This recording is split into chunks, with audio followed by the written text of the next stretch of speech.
Hello and welcome to News Central Television. I am Likon Onobanjo. Here are some stories making rounds beyond the continent. And we begin with the Middle East tension, where U.S. Defense Secretary Pete Hegseth is insisting that American strikes on Iranian nuclear sites were a success, backing President Donald Trump on the results of the operation.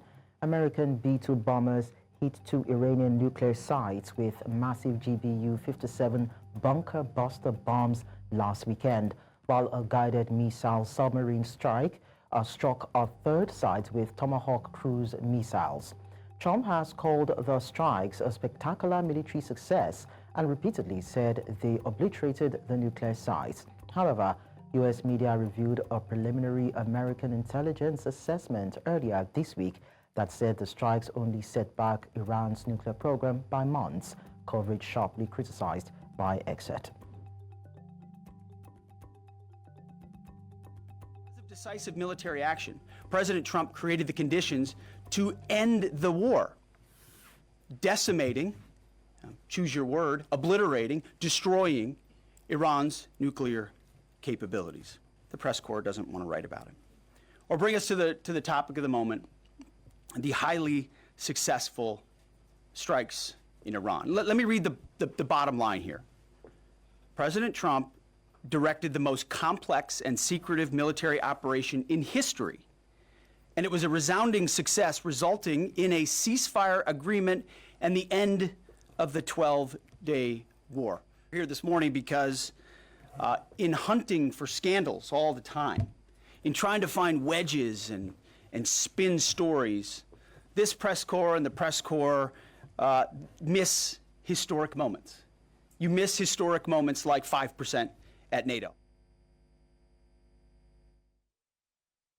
Meanwhile, Supreme Leader Ayatollah Ali Khamenei has threatened to carry out more strikes on U.S. bases in the region if Iran came under another attack by the United States. In a statement and a televised speech carried by state media, he hailed his country's victory over Israel and vowed never to surrender to the United States, while claiming that Washington had been dealt a slap after striking Iranian nuclear sites. Khamenei's remarks come 2 days after a ceasefire ended a 12-day war between Iran and Israel, the foe's deadliest and most destructive confrontation in history. It also follows a stinging row in the United States over the actual extent of the damage inflicted by American strikes on key Iranian nuclear sites during the conflict. Both Iran and Israel had already claimed they won, with Israeli Prime Minister Benjamin Netanyahu hailing on Tuesday a historic victory for Israel. جمهوری اسلامی دسترسی داشته باشه به مراکز مهم آمریکا در منطقه و علیه آنها هر وقت مقتضی دانست اقدام بکنه، این حادثه کوچکی نیست، حادثه بزرگی است. در آینده هم این حادثه قابل تکرار است در صورتی که تعرضی صورت بگیره. هزینه دشمن، هزینه متعرض قطعاً بالایی خواهد بود. رئیس جمهور آمریکا در شرح اونچه که واقع شده بود بزرگ نمایی غیر متعارفی کرد. معلوم شد که به این بزرگ نمایی احتیاج داره. هر کسی میشنید اون حرف ها رو، میفهمید که در زیر ظاهر این حرف ها یک حقیقت دیگری وجود داره. کاری نتوانستن انجام بدن، به مقصودی که داشتن نتوانستن برسن. Meantime, amidst the war between Israel and Iran, an Israeli firm is helping Africa wage war against financial crime. Using advanced artificial intelligence, the company, Teteray, provides cutting-edge technology that detects money laundering, terrorist financing, and other illegal activities by identifying hidden patterns and suspicious transactions across complex financial networks. In East Africa, a leading regional bank is deploying this AI-powered compliance platform to monitor transactions and screen customers across multiple countries. Several fintech companies in the region will also using the technology to secure remittance flows and digital payments, protecting vulnerable communities while promoting financial inclusion. And joining us to speak more on this is the CFO and GM of Tetraray, Barak Klein. Barak, thank you so much for joining us on the news. Thank you, Lakan. It's a pleasure to be here. Of course. So let's start this way. How has the ongoing conflict between Israel and Iran affected fintech firms in Africa? So honestly, Tetraray is a global company. We have offices across the world in Madrid, London, New York, Dubai, and our clients are supported from these offices globally. So we haven't seen any disruption of service or anything of that sort. And we're very proud of that activity. We've been able to support our clients both in the Africa region, but also all around the world through those global teams without any disruption. All right, so how critical is Africa as a market for your financial crime detection technology compared to other regions? So we love our activities in Africa. I think that when you think about the financial industry today, financial industry is facing a pandemic of financial crime. Criminals are using more advanced technology to launder money, to finance terror, and what they need is advanced technology that outpaces the pace of the criminals. A technology that is able, on one hand, to stop the bad guys, but also allow a safe pathway and the corridor for the good guys. And doing that with legacy technology is difficult. And that's where Tetraray comes in. We have a proprietary, patented technology, a cognitive AI technology that allow the banks to protect their clients, but also to grow safely. Now, Africa specifically as a region is, it's all based on trust. When you want to connect between countries and to the global community, you need to have that element of trust in the basis of everything that you do. And advanced technology is what allows you to do that. So then how do you now balance the need for strong financial crime controls with having to promote financial inclusion, most especially in underbanked African communities? That's a great question. And I think that historically there has been a trade-off between strong controls and financial inclusion. But that's an equation that we need to change. We see it actually going hand in hand because what you need is not strong controls, but smart controls, controls that that are able to differentiate between the good guys and the bad guys. Now, when you have those smart controls, you actually promote financial inclusion. You're able to detect also the good guys. And we don't see that as a contradiction. We see it going hand in hand.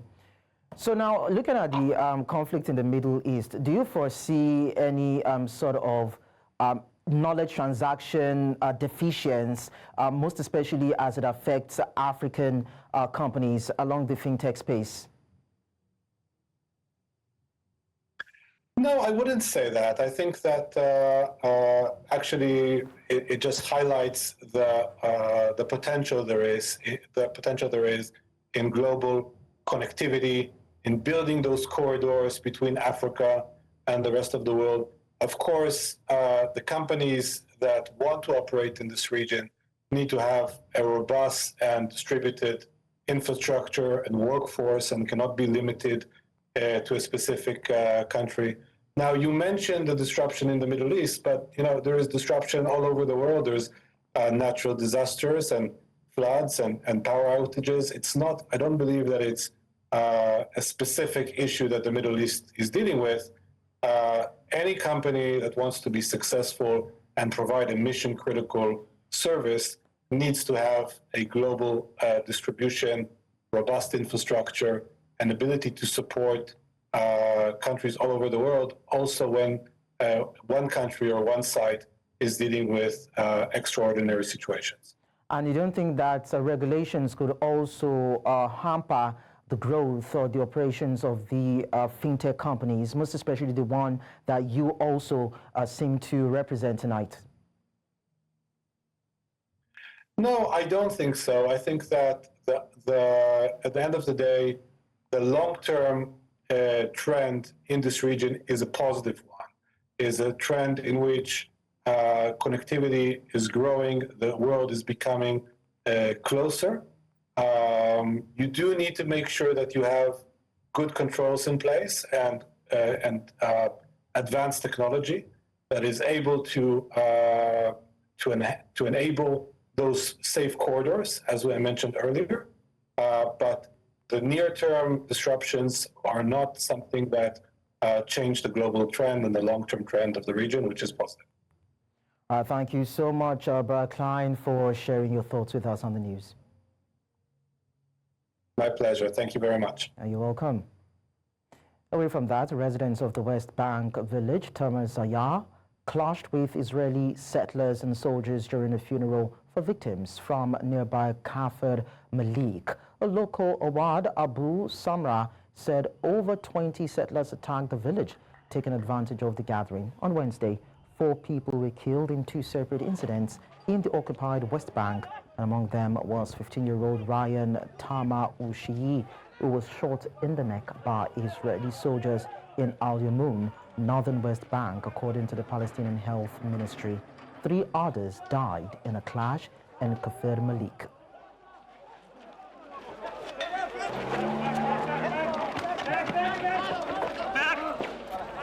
بخير يا اخويا باغتونا اليوم كان في جنازه لشهداء كفر مالك واهل طرمسعيد شلها متحرزه من المنطقه شلها كانت موجوده غاد فباغتونا واستغلوا الوضع وفزعوا على طرمسعيه طبعا اكثر من 20 صوتا حاولوا احراق البيوت ولكن تصدوا لهم الشبان الموجودين في البلد والحمد لله ردوا عدم يعني خائبين. We now go on a break. When we return, notorious Ecuador gang leader Fito captured. We'll tell you more. Do stay with us. We now take you to Europe, where Russian Foreign Ministry spokeswoman Maria Zakharova announced that Russia will disregard any rulings from a newly created tribunal on aggression following Ukraine and the Council of Europe's agreement to establish it. The tribunal, signed by President Zelensky and the Council Secretary General on June 25, is meant to prosecute senior Russian officials, including possibly President Putin, for the 2022 invasion. Zakharova dismissed the tribunal's legitimacy, echoing previous statements that Russia does not accept external courts it considers biased or outside international law. И решения этого органа для нас будут ничтожны. Присоединение к нему любого государства будем расценивать как враждебный демарш, отражающий стремление не к урегулированию, а к усугублению нынешнего кризиса вокруг Украины. В отношении подобных инструментов заказного правосудия будут приниматься ограничительные меры, предусмотренные законодательством Российской Федерации. Meanwhile, Polish Foreign Minister Radosław Sikorski says U.S. President Donald Trump understands it is Russia, not Ukraine, that refuses to end the war. The Polish diplomat adds that he believes Trump was satisfied that Europe had listened to him. This comes after Sikorski said that a new arms race could lead to the fall of Russian President Vladimir Putin's regime, just like it toppled the Soviet Union. The NATO members' top diplomat spoke after the Western Defense Alliance agreed to massively ramp up defense spending, seen as vital to counter the threats from Russia. Już rozumie, że to Rosja nie chce zakończenia wojny, że to Ukraina zgodziła się bezwarunkowo na zawieszenie broni, a Rosja kluczy. Ja w swojej wypowiedzi zwracałem uwagę na to, że to jest brak szacunku ze strony Władimira Putina wobec pokojowych inicjatyw. In the meantime, Ukraine and Russia exchanged a new group of captured soldiers on Thursday. the latest in a series of prisoner swaps agreed at peace talks in Istanbul earlier this month. Neither side said how many prisoners were released in the latest exchange. The two countries pledged to swap at least 1,000 soldiers each during their direct meeting in Istanbul on June 2, but no follow-up talks have been scheduled. The return of prisoners of war and the repatriation of war dead have been among the few areas of cooperation between the warring sides since Moscow invaded Ukraine in 2022. Russia said its soldiers had been transferred to Belarus and were receiving psychological and medical care. Now, a dramatic end to Ecuador's most intense manhunt as the country's most wanted fugitive, drug lord Fito, has been recaptured over a year after his escape sparked deadly chaos across the nation. International correspondent Afi Hagen has the story. More than a year on the run, Ecuador's most notorious drug lord is back behind bars. President Daniel Noboa confirmed that Jose Adolfo Macias Villamar, known as Fito, was captured during a covert military operation in the coastal city of Manta. Authorities say Fito was found hiding in a luxury home beneath a trapdoor, disguised under floor tiles, his secret bunker straight out of a movie thriller. It took a 10-hour joint operation by army and police to bring the Los Choneros gang leader into custody. Fito's January 2024 escape unleashed a wave of terror, riots inside prisons, a live hostage-taking at a TV station, and the murder of 20 people in just days.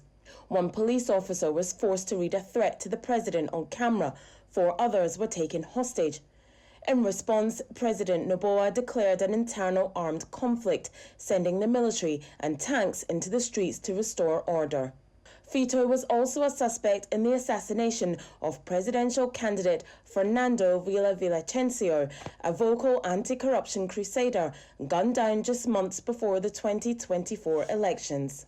He had been serving a 34-year sentence for drug trafficking, murder and organised crime, and US prosecutors say his gang was working with Mexico's Sinaloa cartel to move cocaine into the United States.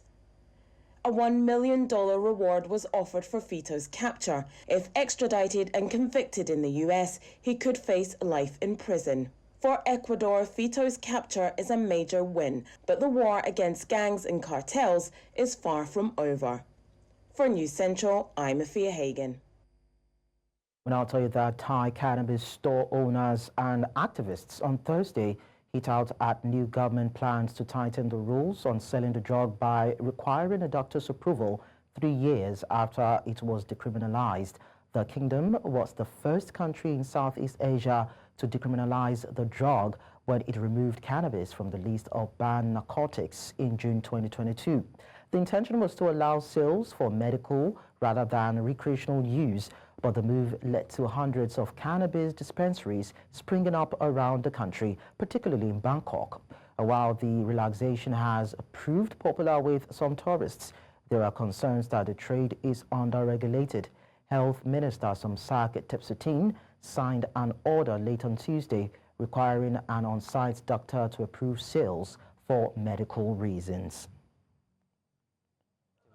ทางบริษัทก็ให้ทางหน้าร้านนะครับ Corporation นะครับงดจำหน่ายไปก่อนยังไม่มีกำหนดนะครับซึ่งตอนนี้ทางเราก็รอทางกระทรวงมีมติใหม่ชัดเจนว่าจะให้ขายออกมาในรูปแบบไหนครับเบื้องต้นนี้คือทางผมนะครับก็ได้รับข่าวสารจากบริษัทมาเมื่อวานนะครับว่าทางบริษัทกำลังหาในส่วนของแพทย์แผนไทยนะครับหรือคุณหมอนะครับที่ดูแลเรื่องกัญชาเป็นหลักนะครับเข้ามาตำแหน่งนี้ที่ Operation ครับผมซึ่งคาดว่านะครับทางHR น่าจะกำลังหาตำแหน่งนี้อย่างเร่งด่วนครับผมซึ่งคาดว่าน่าจะไม่เกินสิ้นเดือนนี้ครับผม ตอนนี้ความกังวลของลูกค้าจะเกิดจากการซื้อขายที่มันยากขึ้นนะครับปกติก็คือมาซื้อขายเทคเอาเวจบแต่ตอนนี้ลูกค้าก็ยังไม่มั่นใจว่าเขาสามารถซื้อได้แบบเดิมไหมหรือต้องมีใบอนุญาตจากสาธารณสุขเพราะว่ายังไม่มีมติที่แน่ชัดตอนนี้ทางร้านเองทางผู้ประกอบการและทางผู้บริโภคเองครับก็รอให้ทางมติเห็นชอบตรงกันก็หน้าที่ก็คือเป็นการคอนซัลท์เกี่ยวกับ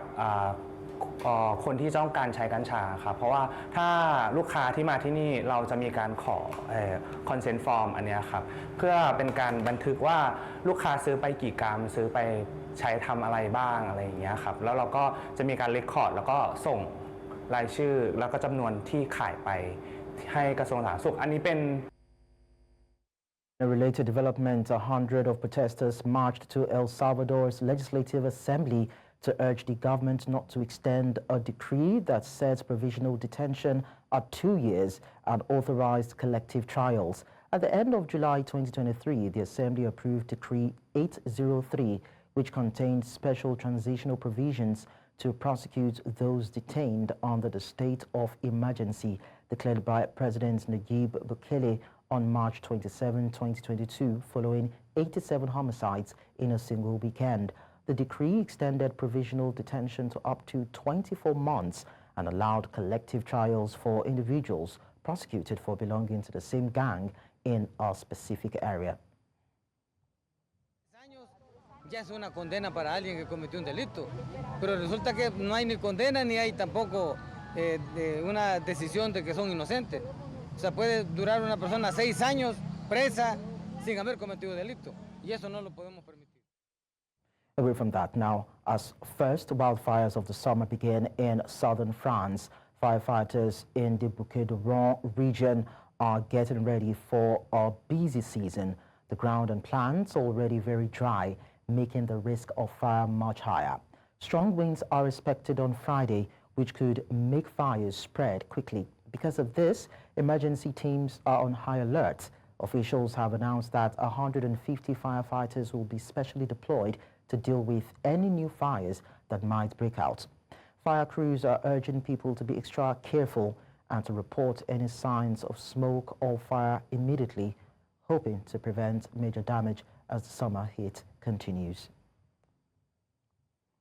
On est allé à une vitesse normale, je dirais, pour la saison, environ à 700-800 mètres à l'heure, ce qui est déjà assez considérable.